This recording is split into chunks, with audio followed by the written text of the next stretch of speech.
का परवाच्या दिवशी सकाळी 6 वाजता या ठिकाणी घराच्या समोर छावणीचं रूप आलं। मी घराच्या समोरून खिडकी उघडून बघतोय तर खाली पोलीसवाले। मी त्यांना विचारलं तर त्यांनी सांगितलं की आम्हाला पंचनामा करायचा आहे, आम्हाला आदेश आहेत, आमचं असं आहे तसं आहे। पण मला वाटतं की हे सगळं व्हायलंय हे फार चुकीचं व्हायलंय।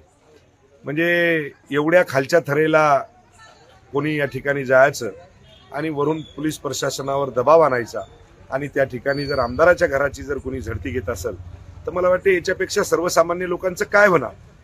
म्हणजे दादागिरी या ठिकाणी चाललेली आहे, हे कुठेतरी थांबलं पाहिजे।